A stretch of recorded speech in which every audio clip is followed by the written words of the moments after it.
mong nghe tôi rằng pina organize thế vậy giờ bấm nó cái tu cái body mình rang lên mình thế nào cái sistem đó này mong lên thế nào những cái program cái tu mà tu play tu thế orang sana cái lấy cái này tu hay mình cái cũng mong lên nè prasi tu sao giờ bisa perang tu không giờ mong biểu gì cái nè mong phải cái tu mình suy sang lên cái anh này program cái thế vậy giờ rang cái giờ bấm nó tu cái này rasusi giờ này giờ bên klan tại giờ cái mấy bé yang di kiben di tapi puina ani yang kiben sam kiben le teura kiura sam sara hange aya no yang rom ge hang rom puinong de mang duga ka sang alo se panam kai mang begini teura wang ai be misui sang na hang rom puinam ram de mang ke ga be plama kai lo se nang noi mai ka rang le menen cái pa gom mang bay gì na suy cái sang này anh rom pui ra mẹ mang cái sang anh đi đâu chỉ mang pa ram bay su chỉ mang gom sao đâu sao cái mang gom bám này khăn này số cái sang mà gì mà ram này wang se anh rom đâu mà có wang cái té ai wang cái té bám đấy mà cái kan số cái hi rồi đó khăn này nông này to sâu se nông này dây sâu se wang bay gì này mình suy can đi về anh pui ra ni pui neng de ki be ilang be ki ke be loi gom de ra ka pui nam ra ma ke tem lei ne pra san chi ne ple te ne bi je ke ne pa nam kai ma bi le so te ra wang ai sui se bam be ji ne me sui ke sang ai hang rom pui ra me nong de ma lam se vi si ma pram ma do ke te be su sẽ đối xử với mặt pram đấy嘞, khán giả số rằng người này tuổi sẽ vang ai bàn bể gì nè, ia suy can đi đấy嘞, mà cả răng leo nè, người dây sau sẽ người to sau sẽ vang bể nè, mình suy sang này, chỗ này mình bùi kí về ba cái đại lo cái đồ, cái tây tư là về bùi vang mình lấy nè, bây giờ phải sáng ngày mà, phải leo ngày mà, tiếng vang bờ đây, tiếng vang dưới nè lồng sen chỗ này, anh ấy sắm sạc kéo ra lấy nè đồ bây giờ misama wa te ma mi le mo te ma mi kan ning le ne sawang kham pe sawang rang ni do sak ke chi me sawang be mai a nang ni do kim ba ke ke se a cham nung gao nam nung gao rau te mi le ma kai ne te do la ka sang di le ke te be mi bi zo na king ai lo ta dai ne zon kinh dân nó luôn ta lại nên nó nói này mi ta kham đi tàu xí lệ răng lệ mẹ nên mi quăng kinh lệ mà cái này anh nuôi con nó kinh này mà tao ra đâu có lệ sao nó gạo nó nuôi chỗ này mi chỗ cái tây tiêu ra bị bùi hoàng bị mai nó nuôi cái tây dần cái tây bị lúa cái nuôi cái rau tây dần nó xem mi long ghé lì dần nó lo mi ram đâu ta kham răng ghé ninh ra lệ nó nuôi rêu rau sẽ răng rồi mẹ nếu tôi ra hoàng bể nên mình suy can đi da suy đi để hoàng sang hoàng ai lúc thế sang kia cả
Thì cặp lệ, mà tôi quay, thế sẽ kỹ nói, thế thì dìm chia mà cả lối bi để tôi bắt được à? Tiếng sông có tan liêu hôn tròn, tan liêu hiền hiền như sơ kỳ, tiếng ca kỳ niềm hồn nâng niềm. Hãy subscribe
Presiden,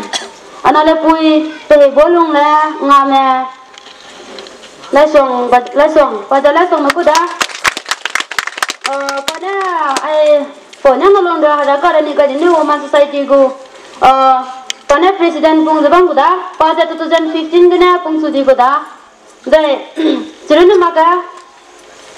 pada anak pui gonggo jaba me pui dele ani anak pui tua ngau tu ngau makta kena les dah pada anak pui dah ngau lu jana pui sandang kible ni jana soga pola be degna nisui jana pui tu ngau tu makam les jana pui tu ngau berat dele kasi dah milong ada tahu jaba mam dele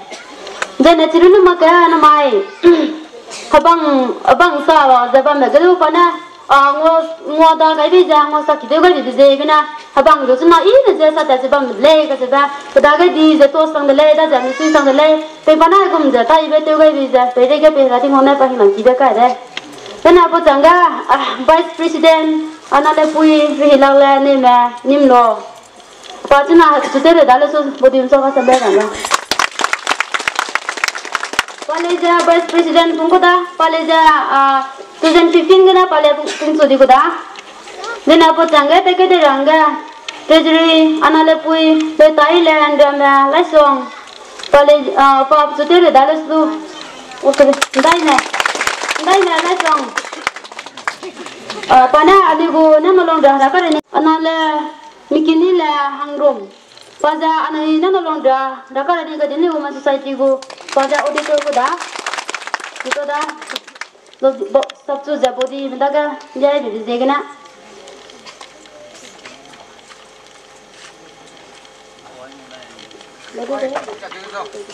apa tangga dekade rangga pau nampi lungba ne ma kulum ki hang kya haka long ria paja sutere dala so bodi msoga sakola lo sakola mo dilang rong haka susun asam go paja kulum ki hang kya teda teda jai po changa dekade rangga pau te jog lungba drama nyano klo nyano long ria haka ni go dini woman society go paja advisor kada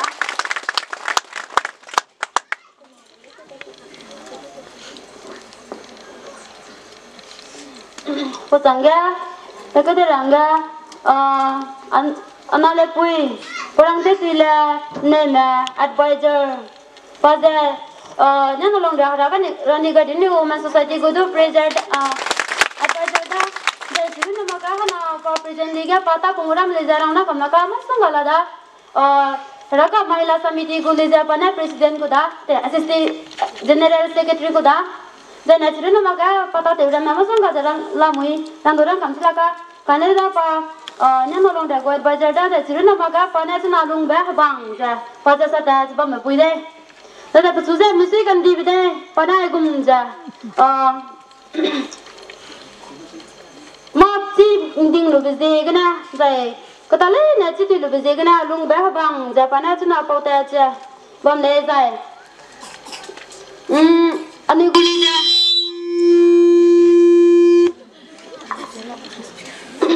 pana cina lungba banggu sada jaba me puida hai menana si jela mida jai pu jangga te ke rahanga azang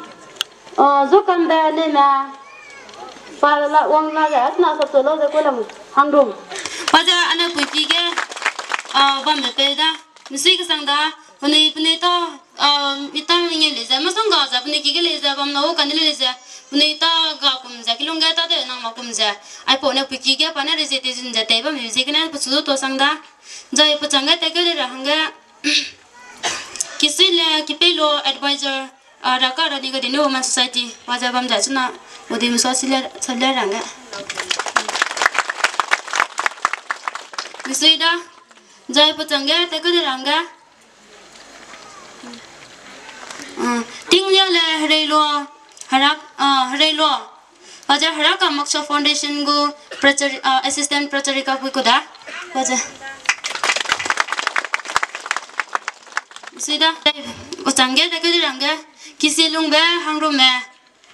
hangrum paja harakaran atesuri ayane pukiku inspiration home ku secretary peda misida punina tale nege tinge chan jabam bebe zegina chuna ne puki ine ja sap jabam kuda ja ne chuna sap chan to jabam ram sui jabam rahanga punina tinge bebe zegina kumja bam kuda misida nga ta kare ranga ni pe namda lung ne me hagolo paja nangalong da harakaran ni gari ne ugu women society ku paja auditor kuda editor kuda baja पाचन आपण जा बोधी में सका सका लौजा कोई लम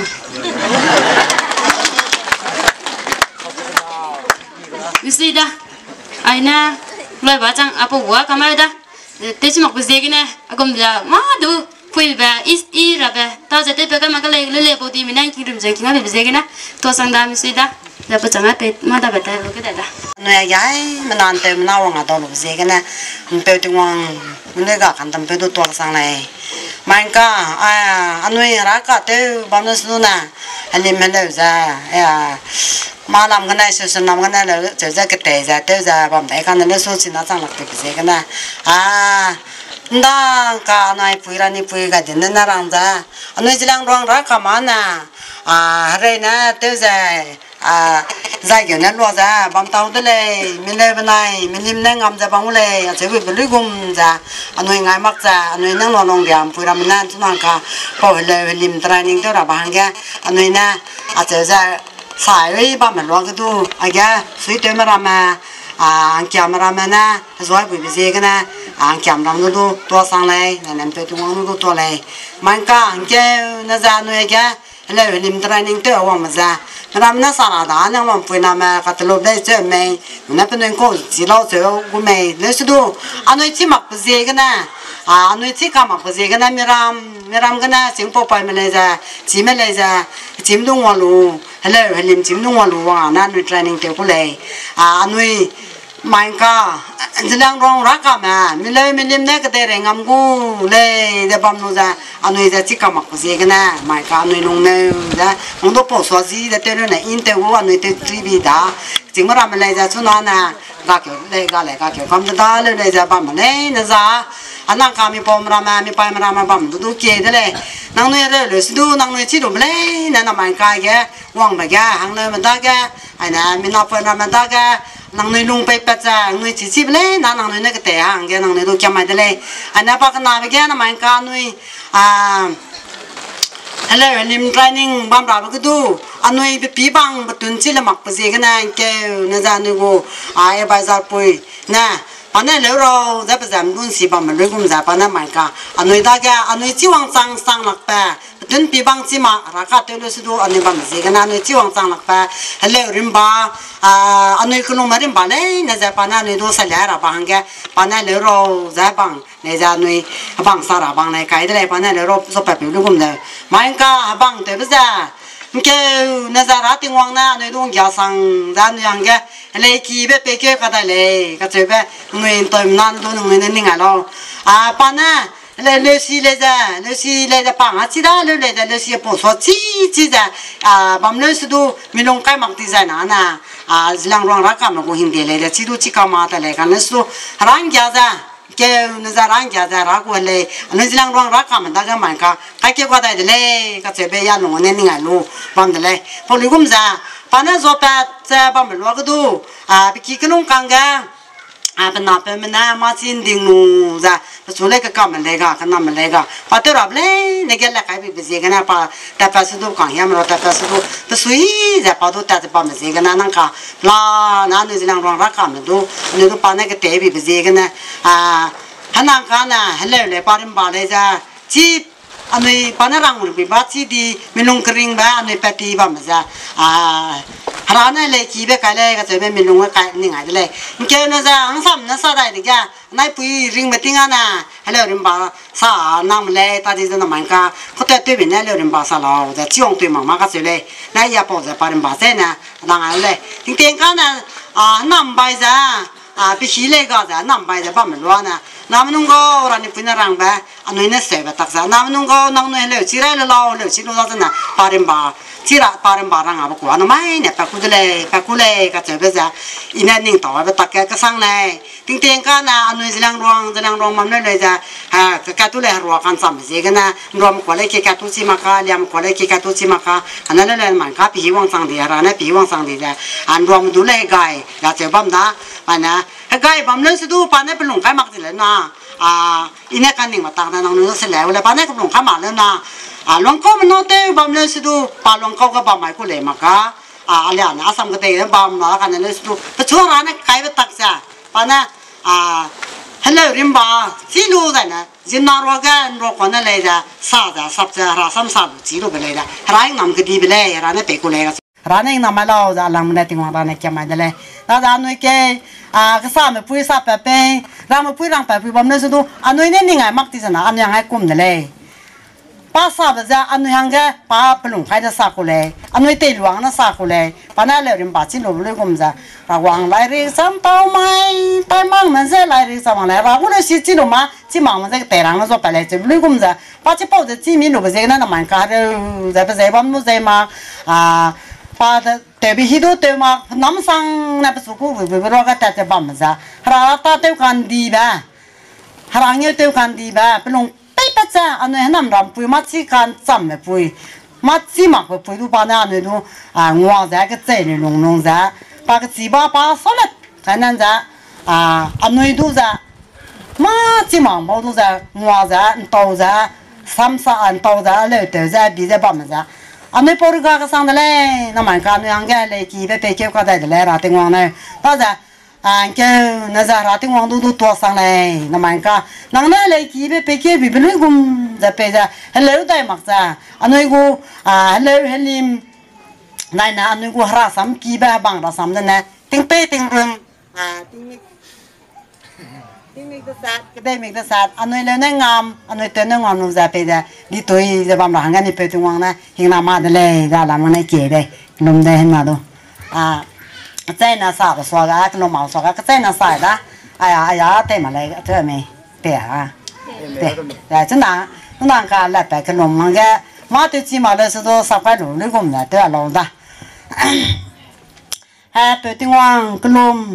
北京王、南拉王、丁个代王、梅金那王，南个大嘞那干当包，雷干当包，可能在代包，几人的背包，叫那米个在叫那面当路，丁个代个在丁个代当路，对丁盖的丁家本上，今年上丁松上，可能在拉不那嘞，那南当上路，伊拉嘞那背包没包，满家那两双拉卡买米不弄。对不嘞？那在那边弄对不嘞？那当三当了，今来在个往外面背，往外嘞那背那个都，当那些南极的背喽。哎，那满家那哎个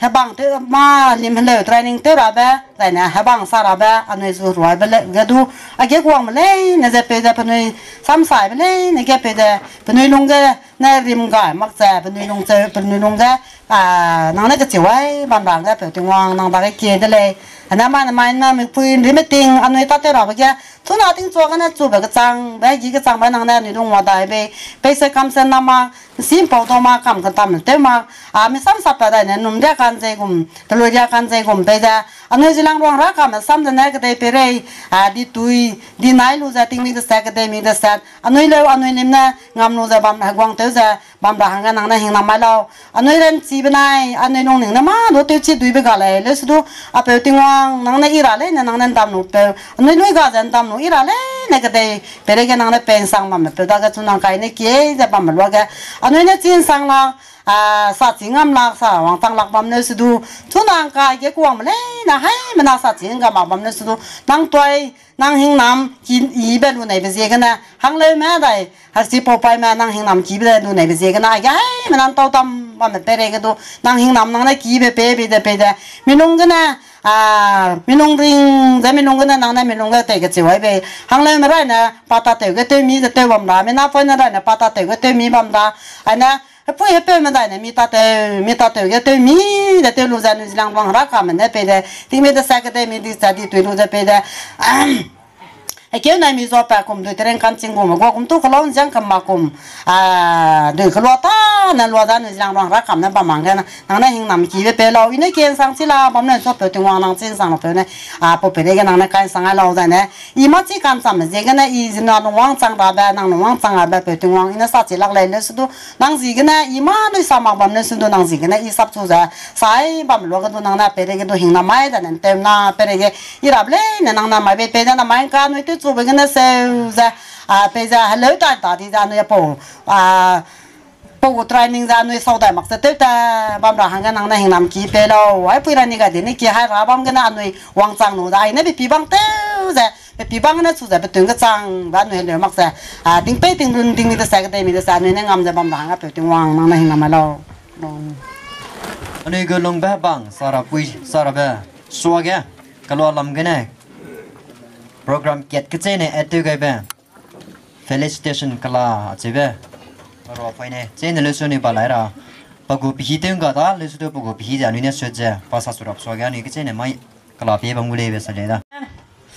advisor te zeba me pui lulu pui nang rele sdo po bangya present to galo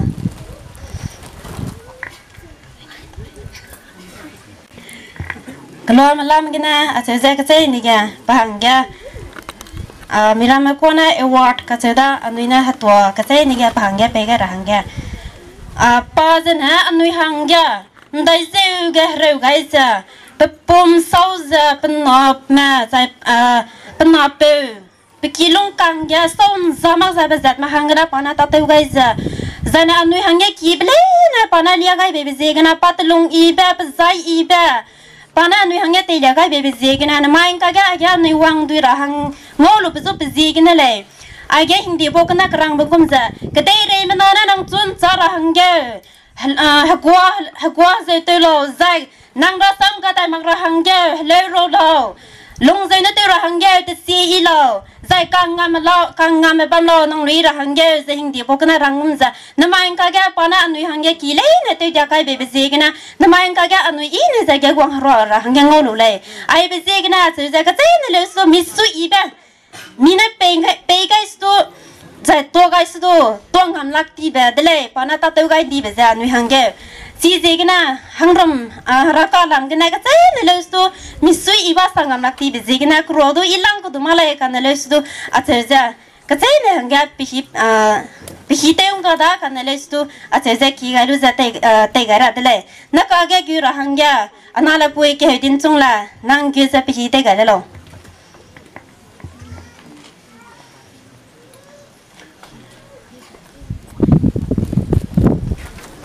apa nang rele tu apa music ko lang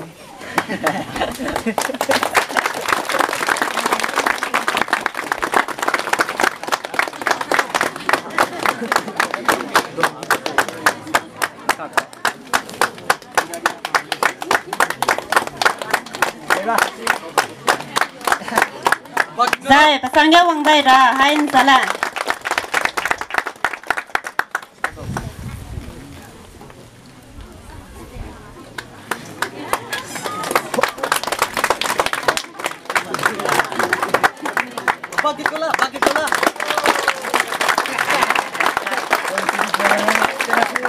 Zai pasangnya wang dai ra minum gila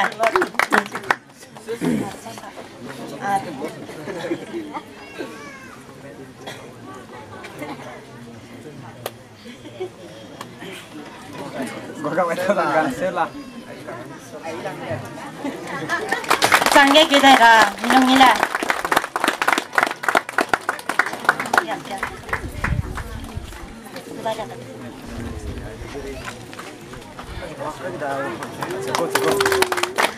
Sangge kita ra atala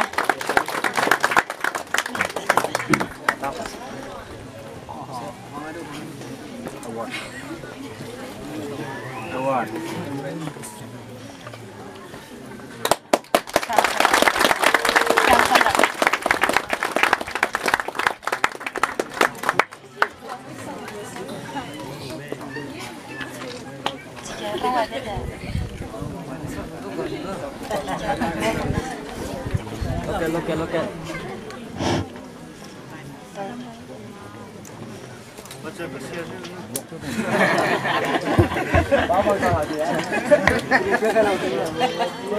Again, the zero over there. Kekeliada, I did this other. I'm not Sikamakoda. Certificate of Appreciation. This is certified that Srimati Parangti Tila Neme, daughter of that was a songman name of Mahor Di Mahasau Assam. Napazana Naka General Secretary, Jilang Rong Haraka Mahila Samiti Assam Punglamui, Zaikazana, Jilang Rong Haraka, Jilang Rong Mother Association Assam Gopana, Advisor Cat Punglamui, Zanakazana, Ninglong Haraka Raniga, the New Woman Society, Pazazi Punglamida, Zananugo, Advisor Haraka Moksha Foundation Mududa, founder of Haraka Moksha Foundation. Zana Andina Pegaba and her tireless service toward Haraka. Awarded on 24th December 2020. With love and regards, Hangrom Haraka Paikia and Hangrom Mahila Samiti. Mana Pegada.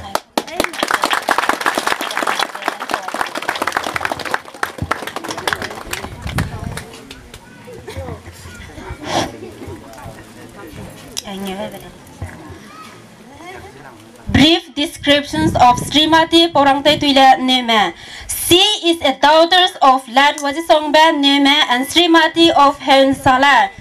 She was born and brought up from Tungze village of Dimahasau, Assam. Born in the year 7 November Friday in 1980. When she was young, her father served as Rani Gaidinliu Army and her mother was pilot. Her first education took place from her native village called Tungze from nursery to class 7, and second education was from Gulf Girls Higher Secondary School, Haflong, from class 8 to till matriculation, and passed from higher secondary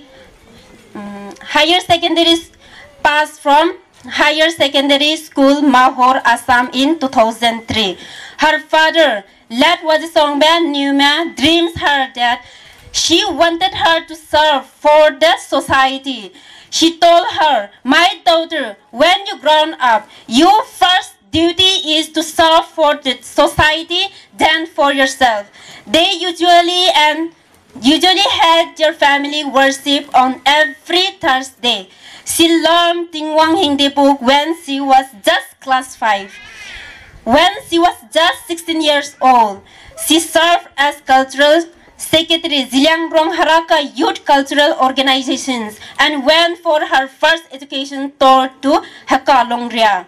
She was the first president of Nyangno Longria Rani Gaidinliu Women's Society in 1998. On 2nd May 2002, she joined in Vishwa Hindu Prasad and served as teaching staff, come hostel in church and Surya Foundation.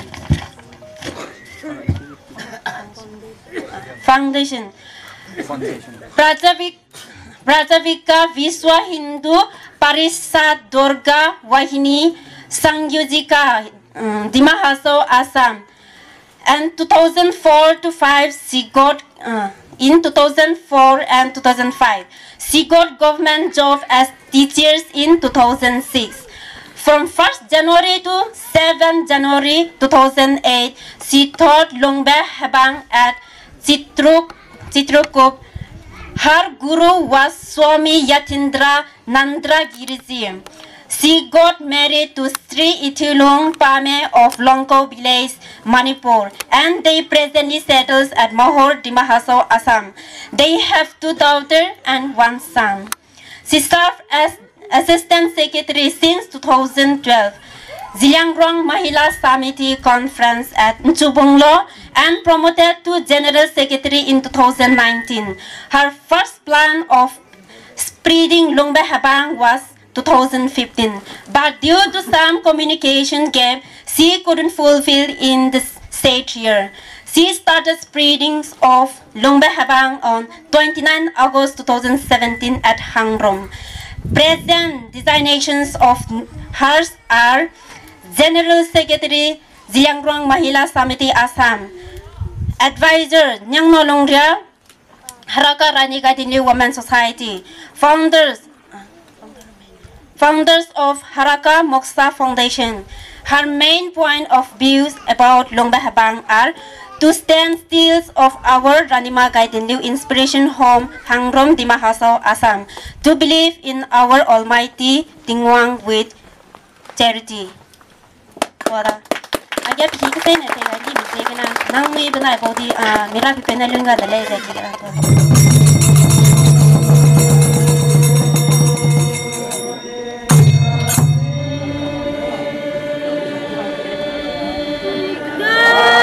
Yeah.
sang đã hai năm tao cầm mày đâu chỉ là nó ra cả con chim nung gạo vì bao được cái sang bé hay thế này mà con nuôi tin kia nè ai cũng mình ngó mặc lại ngó mặc về tua gì ra nuôi bé đây cái quăng cái mẹ nè nuôi chú già bắt tóm mặc nè pam pui mặc nè nuôi chú già pam pui tiêu già zuan rồi pam điểm gì nè nuôi mình suy tiêu bè lạc quần đây con nè lại pui nè rêu lê ấy ra cái đêm nó hăng cái con nè rêu ra mình chín này cắm dây ra nằm từ bài cắm nín cái nè rau vang xem bao ra tát tay vai dài cù mẹ cù chip bài mẹ bài leo para ra tiêu giờ bẩm ram nè lo nè cái đây tiêu cái cái bề nhưng mà nè nuôi cái duy cái nè nuôi tàu ra sập ra rồi nhiều tiêu giờ rồi sẽ tua ra tiếng ngong nhiều tí lằng về leo lim tuổi đam tiêu ra prasam kiwi sara ngau lu về ra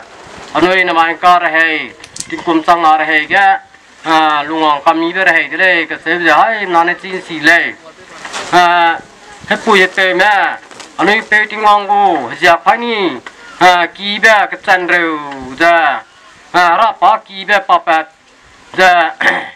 cái đây plei cái phung đình dễ bom cũng ra bom rong cái này bụi nè pa sam dam ra hai bao ra nang này bụi nè bố vẫn rau kí cái nè tiếng hoàng vui hình đi cam chỉ về lúc ta ra rồi lùng hoàng ra ít ra lùng hoàng ra hàng ra hình làm anh mi về gì nè kí quả cái về gì nè này bao này bụi chú đó ra đó cái nè pa kí về hình đi kí về kí quả cái về gì nè bên này chú đó ra anh bé tiếng hoàng gọi ra căn đam bé gì nè cái ông gọi đại mặc về hay cái ông gọi đại mặc về hindi đấy ra lúc ta cái về dân này chú đu tuần đi đây này ngon mà anh có hai bao giờ được làm này hai quỳ ra nên cái gì nhiều anh nói chứ tính cái đây cái sau vài năm chấp tết bấm lên xí đu này ngon nè nói chú đi làm rong ra cầm sẽ ngon xí là này sẽ bây giờ hai nát xí này ngon nè bắt đầu chứ anh nói